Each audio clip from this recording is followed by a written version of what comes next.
Rais Samia, wewe ni mama, wewe ni mama na inastahili uwe na huruma kama mama, lakini mimi nakunyang'anya hadhi hiyo kama kijana mwenye maumivu, na kunyang'anya hadhi ya kuitwa mama. Mama gani unayowatesa wananchi 100,000 ambao wamekaa kwa sasa pasipo matibabu aina yoyote, pasipo usafiri wa aina yoyote, pasipo huduma aina yoyote?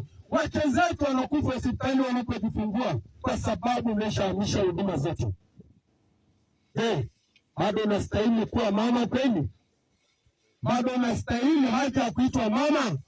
Nasema mimi na kunyang'anya hadhi ya kuitwa mama. Hauna utu, hauna utu kama wamama zetu.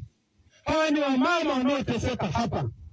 Leo haujui tunakula nini. Leo ni siku ya 5.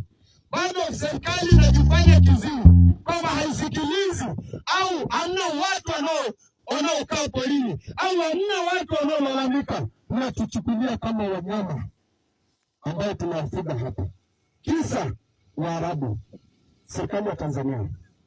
Na pia nasikia, nataka nitoe ujumbe kwa shehe mmoja sijui anajiita Dr. nani, ambaye anasema kwamba sisi sio Wanangorongoro, eti sisi ni wa Kenya. Nataka nikwambie Selemani, hacha mara moja mambo ya upotoshaji. Na je, kama sisi ni wa Kenya, jeshi la Tanzania liko wapi? Mpaka wahamiaji wameingia kiharamu katika taifa lenu. Liko wapi katika mipaka yenu? Mnaonyesha hata udhaifu wa taifa, mnaonyesha udhaifu wa wanajeshi au jeshi la polisi kwamba lipo imara katika mipaka yetu. Mlikuwa wapi? Mpaka wananchi hawa takriban 200,000 wakapita kuja nchini Tanzania. Mlikuwa wapi? Alafu bado mnasema ni wa Kenya. Waambieni mwache mara moja. Tena natoa angalizo na onyo kali kama mwananchi au kijana mwana Ngorongoro. Haijalishi siku hizi serikali mliokuwa watekaji, haijalishi kama mtamteka, haijalishi, na waambia hata kama mtamteka, lakini niko radhi kufa kwa sababu ya nchi yangu, kufa kwa sababu ya wananchi wangu.